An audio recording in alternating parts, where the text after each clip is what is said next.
What are you most excited for, like, horror fans to see from this show, and how scary can you go on Peacock? I'm most excited for them to see a scene that we're showing today, but is heavily edited for Comic-Con. I'm excited for them to see it in its full glory, because I think it's somehow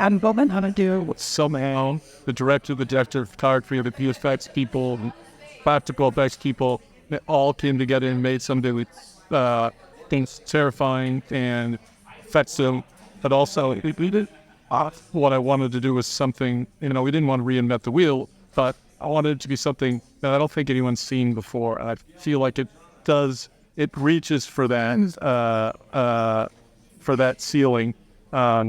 So I'm very excited for them to see that. What was it? How far scary can I go on the Peacock? I think you can go as scary as you want on Peacock, until Peacock tells me otherwise, right? How it's pretty far. I will say some one part of it. I've seen a lot of prosthetics in my time, and a lot of, scary effects and weird things, and I think we definitely did see something different and very confronting when it comes to some of the effects in the show. Sci-fi, I read it there. How are they gonna pull that off? And they really did. I read the lockdown and the pandemic had a huge influence in the tone of the story. Can you elaborate a little bit, and also maybe how it affects your cast?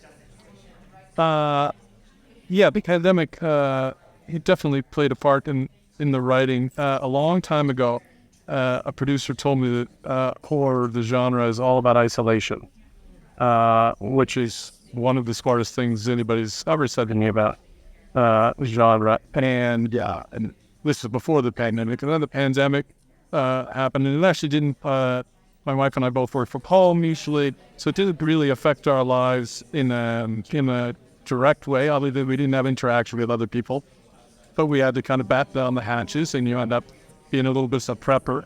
And I became not obsessed, but I'm very interested in the idea of, okay, this is what we've got to deal with. This is what we've got to survive. This is what we've got to handle any problem. How do we do that? And they'll say, the thing that's interesting about, one of the things that's interesting about Teacup to me is they don't get to order anything from Amazon. They don't get to go to the store and get anything. What they have is what they've got. And that to me is one, it's a really interesting as an writer.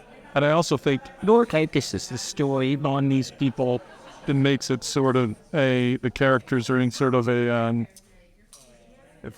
pot of boiling water that they can't get out of. You have to just deal with it. Like, I know. I was just thinking of like the people family dynamics really that have been created, because really it centers around a family, and there's some other characters that come in, and where they're just kind of traps together basically. But we already enter without the horror genre element. We are already entering into very sticky circumstances between the characters already, which creates a high stake to begin in. And so when we add this other element into it, it's a really fun compile. Just we keep watching something. The Hollywood saying is never to work with kids and animals, and you get to do that on this series, especially in a horror genre. And I commending the child in this series. Tell us about working with kids and animals in this one. Well, I always thought that would be the coolest thing to do, to work with kids and animals. To write. They've got goats, and then somebody shows up with 3 goats. I mean, isn't that the dream? The goats. It's challenging because the animals do what the animals are going to do. They're trained to some extent, but they were really good. And I'll tell you, the kids in the show, they're insanely good. Dolden and Emilie, Bierre,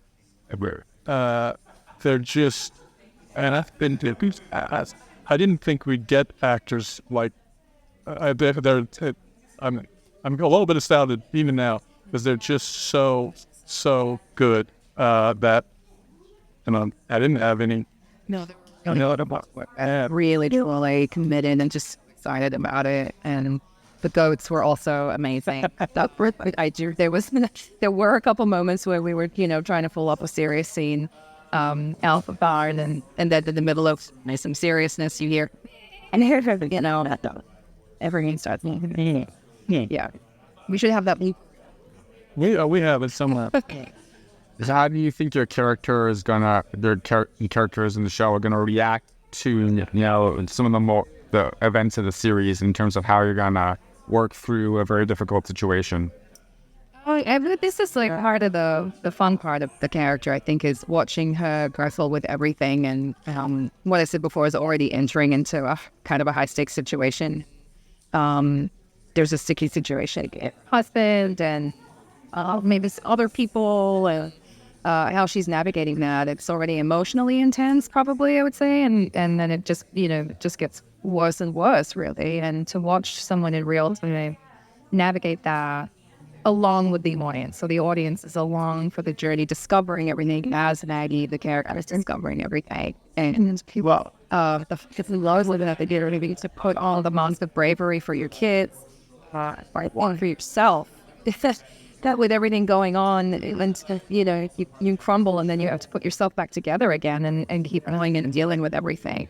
And we certainly see this character deal with insanely extraordinary, unbiased circumstances, and having to make probably like the cost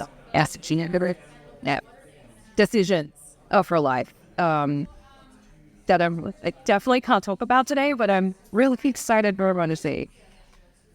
Yvonne, how much of I know you're a mother of 3, congratulations, but how much motherly instinct actually went into the character of Nana? A lot. I mean, I think it's kind of on her mom instinct. Certainly, I mean, it helps being a mom, really. Of course, that comes into, you know exactly how you feel about kids and what you would do for them, and then the rest is sort of, you get to play make-believe and imagine with yourself, and we're in the fire to stay out, and it's very strange and weird, and you're trying to figure out what's going on, and it's life that happened. And what would you do, really? It's what would you do? And I think as an audience member, you're sitting there thinking, oh, like, this is crazy. Like, what would I do if I was in this scenario? Which is why I think it's exciting to watch.